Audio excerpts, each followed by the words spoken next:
News today. We have numerous fronts are being covered. Before we do that, will give me certain proclamations. We'll sign them, and you'll hear a little bit about them. Will, please? Yes, sir. First, we have for your signature 5 official designations of special envoys. The first is Mr. Steve Witkoff, who's actually in the room, to be your Middle East envoy.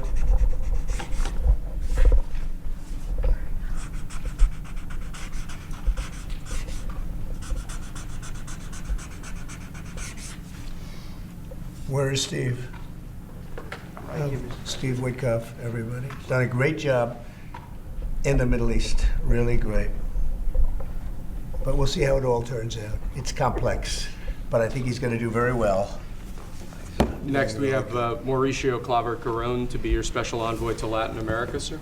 Okay, good man.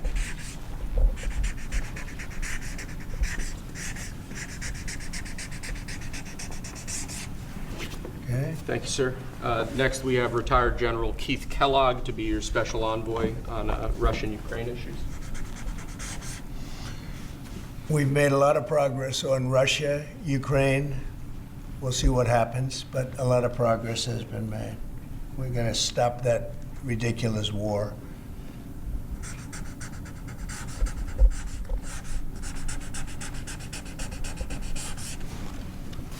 Okay. Thank you, sir.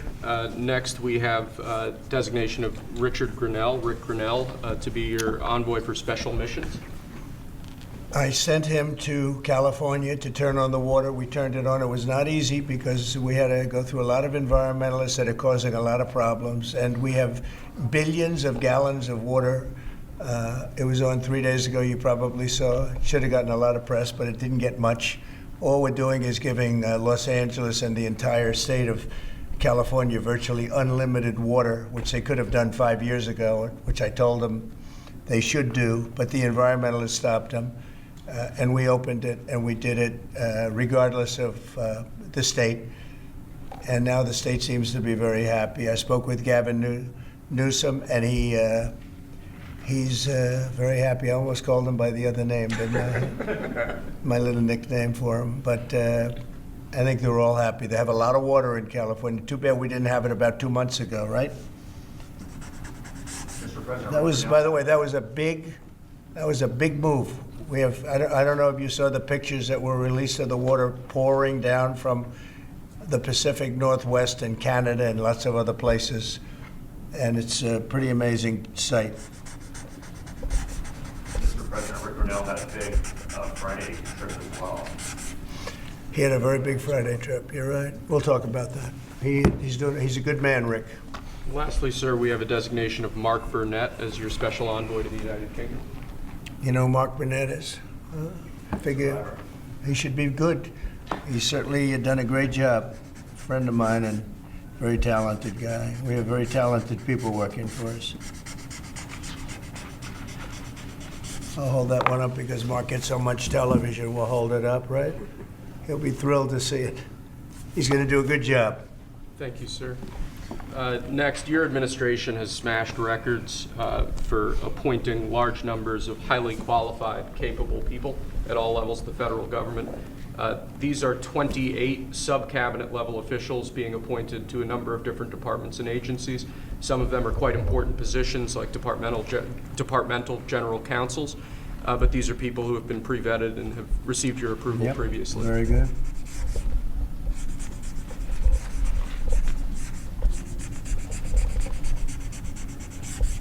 Okay. Thank you, sir. Next, this is an executive order. This charges your Secretary of the Treasury, Scott Bessent, and your Secretary of Commerce, Howard Lutnick, to begin a process that will hopefully result in the creation of an American sovereign wealth fund. It's a very exciting event. We're going to have a sovereign wealth fund, which we've never had. We have a lot of things that create wealth, and you're seeing that over the last 2 weeks. I think we've created more wealth. Other people have created de-wealth, the people, my predecessors. We're creating a lot of wealth. Scott, maybe you'd like to say something about it, and I'd ask also Howard to say something about it. Yes, sir. This is very exciting. We're going to stand this thing up within the next 12 months. We're going to monetize the asset side of the U.S. balance sheet for the American people. We're going to put the assets to work, and I think it's going to be very exciting. We're going to study best practices as done around the world. It'll be a combination of liquid assets, assets that we have in this country as we work to bring them out for the American people. The extraordinary size and scale of the U.S. government and the business it does with companies should create value for American citizens. If we are going to buy 2 billion COVID vaccines, maybe we should have some warrants and some equity in these companies and have that grow for the help of the American people. So I bring all these things together, I think Scott and I will create an amazing sovereign wealth fund for you, sir. So other countries have sovereign wealth funds, and they're much smaller countries, and they're not the United States. We have tremendous potential in this country, tremendous. You're seeing that, what's happened just in a short period of time. And as an example, TikTok, we're going to be doing something perhaps with TikTok, and perhaps not. If we make the right deal, we'll do it, otherwise we won't. But I have the right to do that, and we might put that in the sovereign wealth fund, whatever we make, or if we do a partnership with very wealthy people, a lot of options, but we could put that as an example in the fund, and we have a lot of other things that we could put in the fund. And I think in a short period of time we'd have one of the biggest funds, and some of them are pretty large, I must tell you. Some of like the Saudi Arabia fund is on the large side, but eventually we'll catch it. But we're going to create a lot of wealth for the fund, and I think it's about time that this country had a sovereign wealth fund. And these two gentlemen and some others are going to work with them very closely, and they'll be heading it up, and they're going to do a great job. Two highly respected people that have done unbelievably well in the world, in the real world. So that's a big deal, huh? Yes, sir. I think it's going to create value and be of great strategic importance. Mr. President, why is it important for Elon Musk to have access to the payment systems at Treasury? Well, he's got access only to letting people go that he thinks are no good if we agree with him, and it's only if we agree with him. He's a very talented guy from the standpoint of management and costs, and we put him in charge of seeing what he can do with certain groups and certain numbers. Some of the numbers are horrible, what he's found. Think of it, $100 million on condoms to Hamas, and many other things that are frankly even more ridiculous. And they're finding tremendous waste, really waste more than anything else, I think you could say. Probably fraud and abuse can be added to it, the more standard waste, fraud, and abuse. But they're finding tremendous amounts of really bad things, bad spending. You've been writing about some of it, frankly, and some of the things that they've been doing is just terrible. Elon can't do and won't do anything without our approval, and we'll give him the approval where appropriate. Where not appropriate, we won't. But he reports in, and it's something that he feels very strongly about, and I'm impressed because he's running, obviously, a big company. It has nothing to do, if there's a conflict, that we won't let him get near it. But he does have a good natural instinct. He's got a team of very talented people. We're trying to shrink government, and he can probably shrink it as well as anybody else, if not better.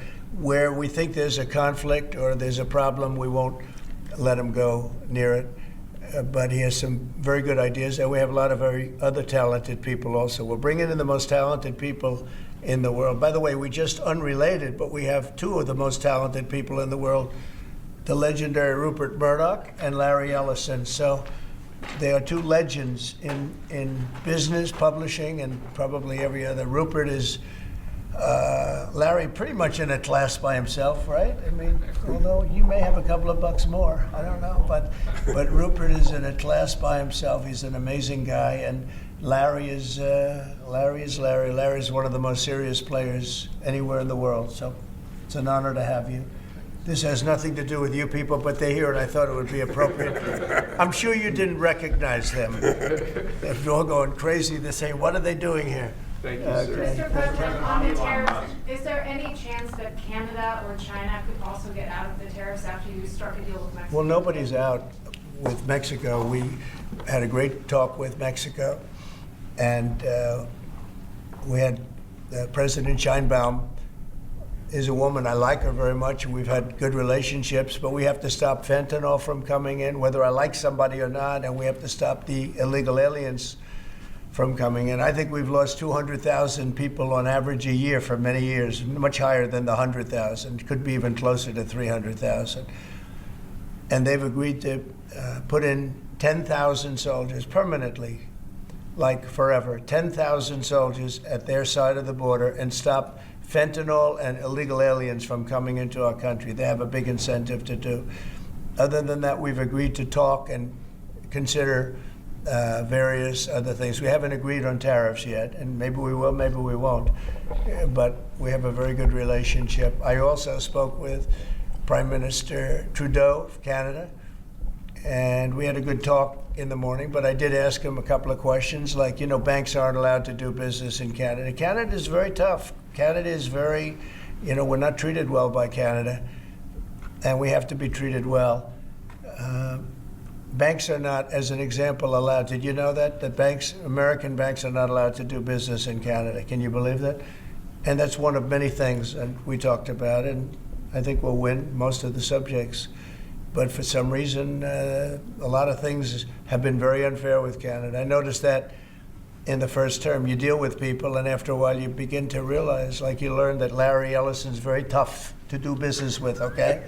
He's a very tough guy. I mean, I'm sure you're shocked to hear that. But Canada is very tough. They're very, very tough to do business with, and we can't let them take advantage of the U.S. They don't take our agricultural product for the most part. They don't take our cars. They make cars, but they basically don't take our cars. And, you know, we don't need, and look, I think we're going to have another good conversation today. We're actually speaking at 3 o'clock again. But we don't need them to make our cars. We don't need them to give us lumber. We don't need them for agricultural products because we have all the agriculture we need.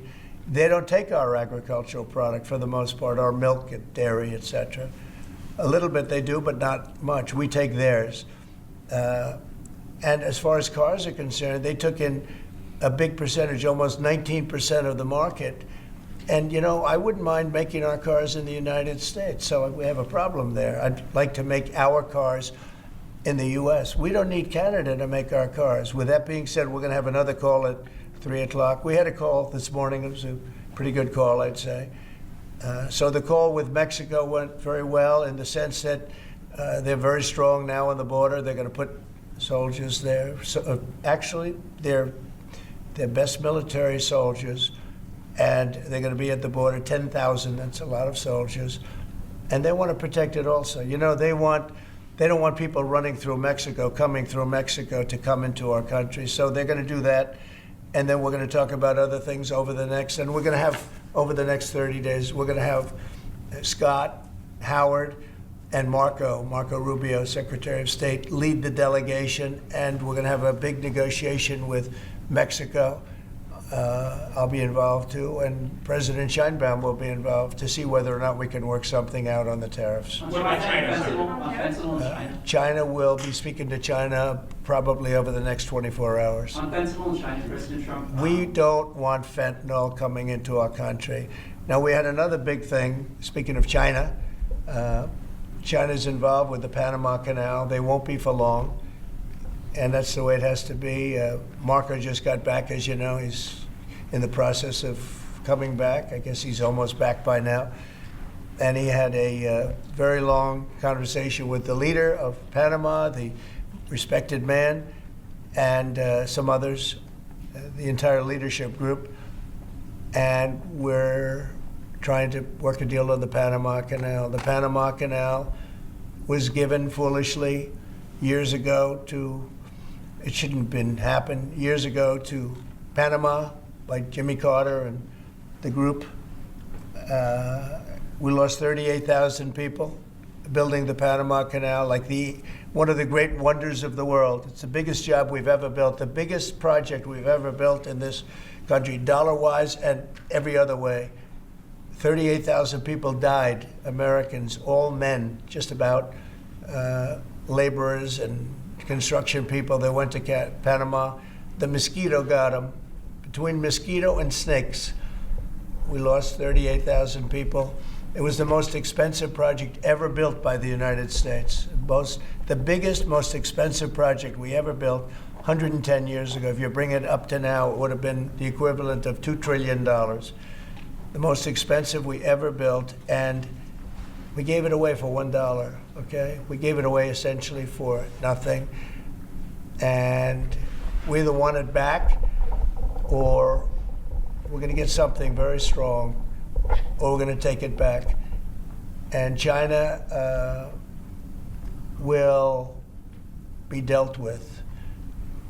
And we didn't give that to China. We gave it to Panama. We shouldn't have given it to Panama. But Panama, as you know, has violated the agreement, totally violated the agreement.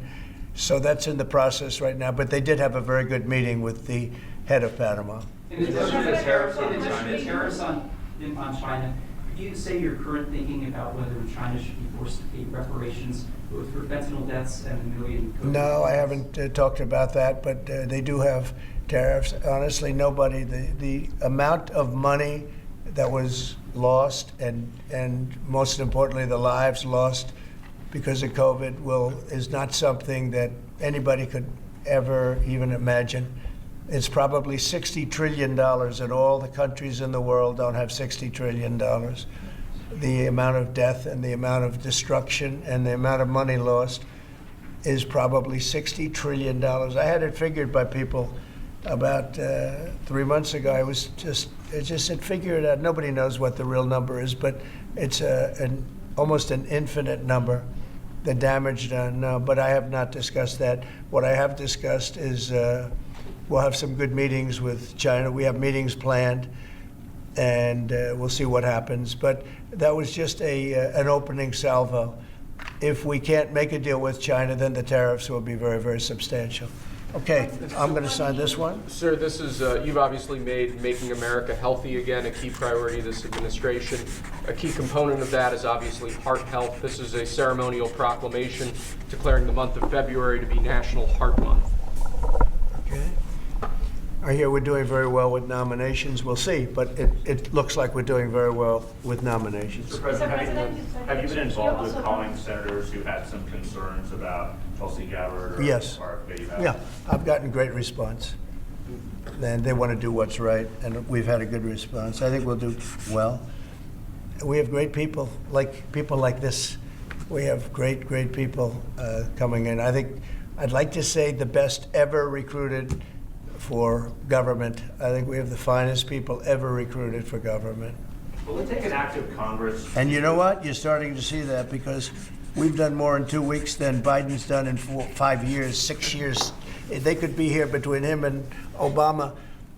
You add it up, okay? We've done more in 2 weeks than they've done in 12 years. Will it take an active Congress to do away with USAID, or do you believe you have? I don't know. I don't think so. No, not when it comes to fraud. If there's fraud, these people are lunatics.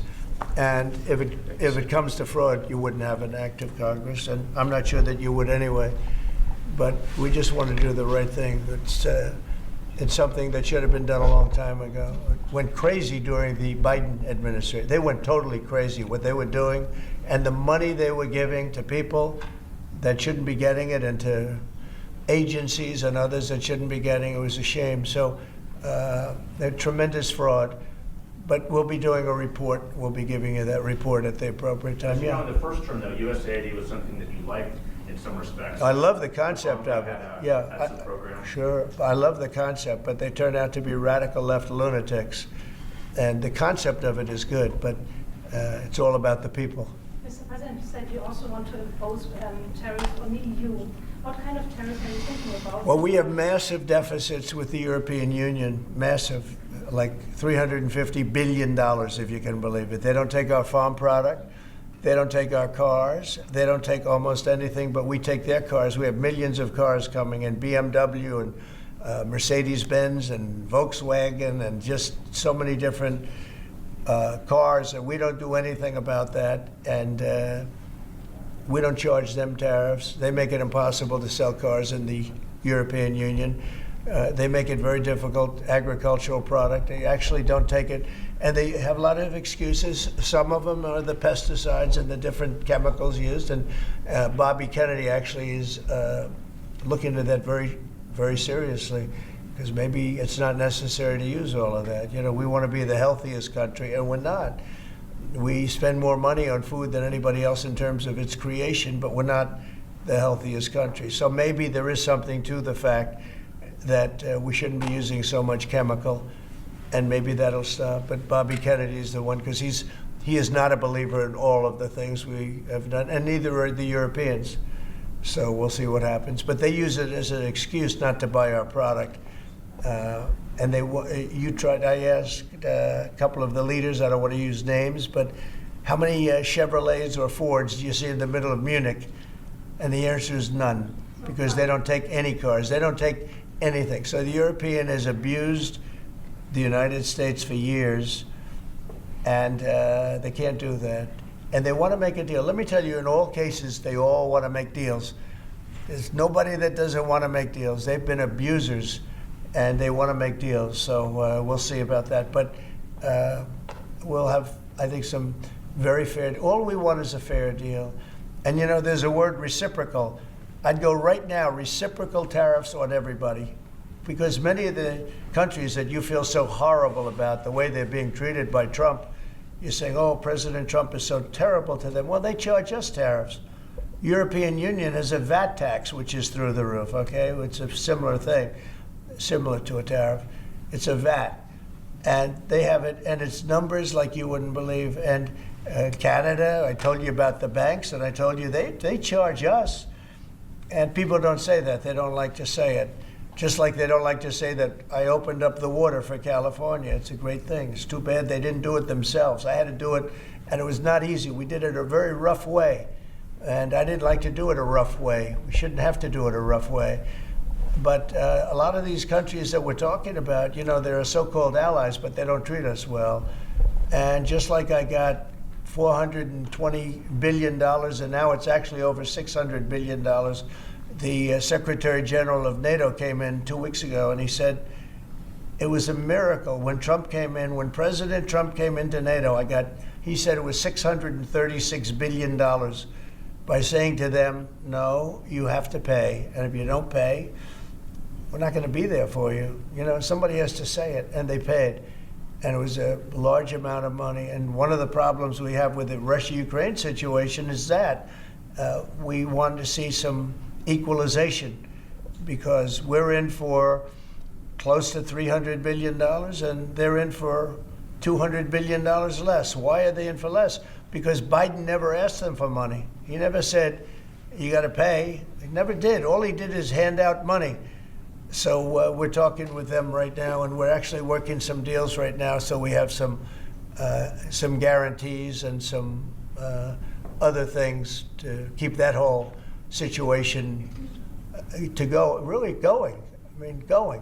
We're telling Ukraine they have very valuable rare earth. We want what we put up to go in terms of a guarantee. We want a guarantee. We're handing them money hand over fist. We're giving them equipment. European is not keeping up with us. They should equalize. And look, we have an ocean in between. They don't. It's more important for them than it is for us. But they're way below us in terms of money. And they should be paying at least equal. They should really be paying much more than us. But let's say equal to us. And they're billions and billions of dollars below. So we're looking to do a deal with Ukraine where they're going to secure what we're giving them with their rare earth and other things. Mr. President, they did a deal with Mexico this morning. Was that partially related to the market reaction and a criticism from Mr. Murdoch's own newspaper? He called it the dumbest trade war on the editorial page on Saturday. I'm going to have to talk to him.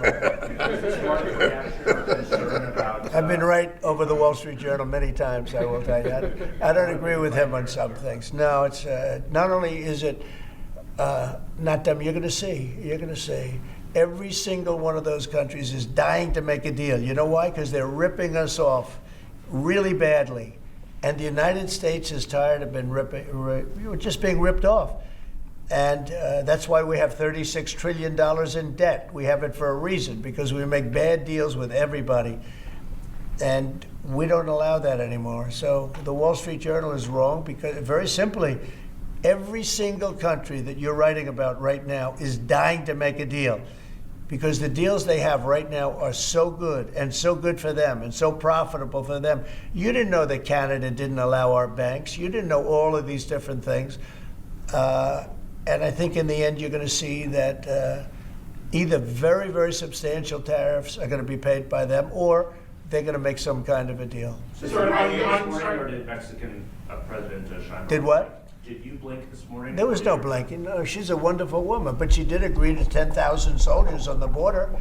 I would say that's a lot. Would you say that's pretty good? 10,000 soldiers on the border? Sir, And the 10,000 soldiers are going to keep illegal aliens out, and they're going to keep them out, seriously out, and otherwise they're going to have a big penalty. Mexico's going to be penalized. They're not going to come through Mexico anymore, and they're not going to let the fentanyl come in from China.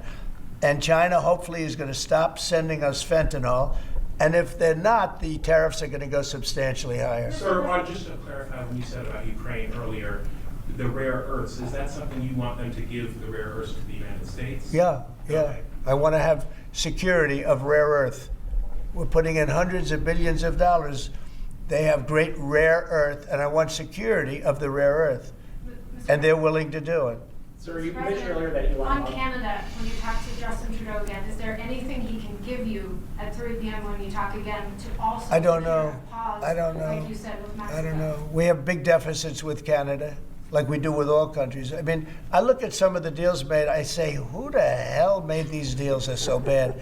But with Canada, I have a talk with him, and you maybe know or maybe not. We're going to meet again or talk again at 3 o'clock, right after my next meeting, and we'll see what happens. I can't tell you what's going to happen. You mentioned that he could agree to change your mind on the tariffs? Well, we can always, look, what I'd like to see, Canada become our 51st state. We give them protection, military protection. We don't need them to build our cars. I'd rather see Detroit or South Carolina or any one of our, Tennessee, any one of our states build the cars. They could do it very easily. We don't need them for the cars. We don't need them for lumber. We don't need them for anything. We don't need them for energy. We have more energy than they do. We don't need them for energy. So I say, why are we doing this? Why are we willing to lose between $100 billion and $200 billion a year? We don't need them. As a state, it's different. As a state, it's much different. And there are no tariffs. So I'd love to see that, but some people say that would be a long shot. If people wanted to play the game right, it would be 100% certain that they'd become a state. But a lot of people don't like to play the game because they don't have a threshold of pain. And there would be some pain, but not a lot. The pain would be really there. So we're going to meet again by phone at 3 o'clock, and we'll let you know what happens. On Israel, President Trump, you're very deep with Benjamin Netanyahu. Coming in tomorrow. Yes, you've mentioned in the past you're concerned about Israel being too small geographically. Would you support annexation of parts of the West Bank by Israel? Well, I'm not going to talk about that. It certainly is a small, it's a small country in terms of land. See this pen, this wonderful pen? My desk is the Middle East. And this pen, the top of the pen, that's Israel. That's not good, right? You know, it's a pretty big difference. I use that as an analogy. It's pretty accurate, actually. It's a pretty small piece of land. And it's amazing that they've been able to do what they've been able to do when you think about it. There's a lot of good, smart brain power, but it is a very small piece of land, no question about it. Mr. President, you said earlier that Elon Musk is doing everything with your say-so. So is there everything that he has done thus far, going to all the agencies, shutting off access, getting access to federal payments, that all has yours?